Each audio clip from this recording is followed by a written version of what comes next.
بطل جمباز عادي بيتمرن وبياخد بطولات، وقبل بالبطولة بتاعته بنعمل تحاليل. الاتحاد بيطلب عمل كل التحاليل إلا حاجة واحدة بس طلعت عنده مش كويسة، ألا وهي دلالات الميكروب السباحي ASO تتر. طلعت عنده 2000 وحاجة. طبعا انزعجوا جدا، هم عملوها كده يعني اصحابه عملوها، فهو عملها، انزعجوا جدا. راحوا لزميل فاضل، بص كده هوت قام عبى حقنه على طول واداهم حقنه، بدون ما يقول لهم الحقنه دي ايه، بدون ما يقول لهم ان هو شاكك في ايه. وطبعا ده مش صح. طبعا الولد خد الحقنه، عملت له تروما، يعني عملت له ازمه نفسيه وتعبان جدا، وقال لهم ان احنا عندنا ميكروب عندنا حمى روماتيزميه وهنحتاج ناخد الحقن دي كل 3 اسابيع. طبعا انهيار في الام وانهيار من الابن، وانا كنت زي الفل يا ريتني عملت التحاليل. راحوا لزميل اخر قال خلاص هنمشي على مضاد حيوي ونمشي على 10 ايام وهنعيد التحليل تاني. خلاص بعد كده نزلت من 2000 وحاجه ل 1800 وحاجه. بعد كده قام راحوا لدكتور تالت تخصص قلب، وقال لهم انا مش شايف غير ان احنا هناخد برضو الحقنه بتاعه الميكروب بتاعه الحمى الروماتيزميه اللي هي حقنه البنسلين طويل المفعول. طيب بفضل الله بفضل الله بفضل الله ربنا كرمنا ووفقنا. احنا يا جماعه ما بنعالجش تحاليل، احنا ما بنعالجش تحاليل، احنا بنعالج عيان. الحمى الروماتيزميه عشان اشخصها ليها مواصفات، ليها جايد لاينز، ليها شروط ان انا اشخصها.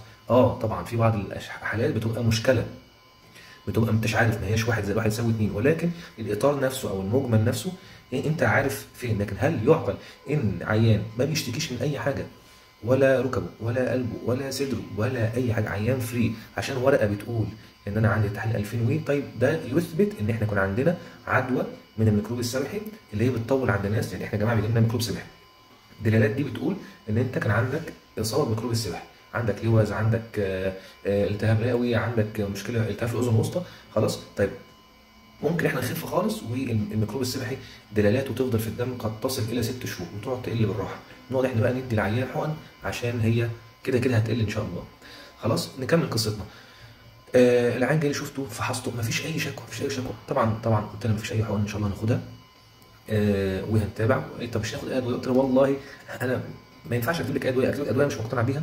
المهم كتبت لها حاجه للالتهابات والتورم، وقلت لها انسى الموضوع خالص، لان دي كانت شكوى وازمه عامله لهم يعني صداع رهيب. انت متخيل تقعد تمشي كل 3 اسابيع حقنه، والبيبي بعد يعني طفل 11 سنه بطل جمباز هيقعد يمشي كل الكلام دوت؟ طبعا كان جاي له مكتئب عامل كده يعني، خلاص ما كانش عنده امل. وبفضل الله خلاص العيال بيتابع معايا، وعملوها تاني بعد شهرين ولا حاجه، نزلت 1000 و 1700 وحاجه. دلوقتي برده كان في شكوى تانيه، كان بيشتكي من بطنه عملتها برده كان 1100 1100. كده كده احنا بنقل والحمد لله، العيال ما بيشتكيش من اي حاجه، ما عندناش حمى روماتيزميه. عايز اقول ايه يا جماعه، يعني نلخص القصه كلها. رقم واحد احنا ما بنعالجش تحاليل، ما بنعالجش تحاليل.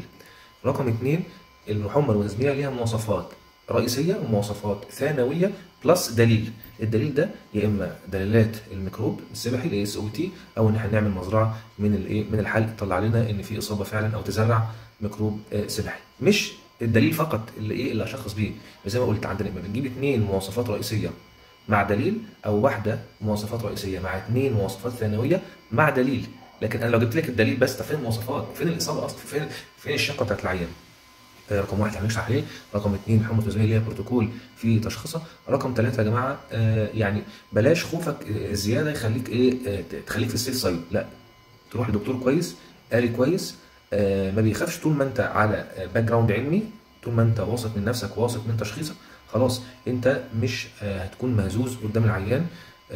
ربنا يحفظ اولادنا يا رب. وطبعا انا مش بعيب في اي حد من اللي انا رايح له، كلهم زملاء افاضل، ولكن انا بحكي لكم قصه من العياده عشان نطلع يعني بدرس منها، سواء ليكم المشاهدين او للدكاتره حتى اللي بيتفرجوا عليا. شكرا.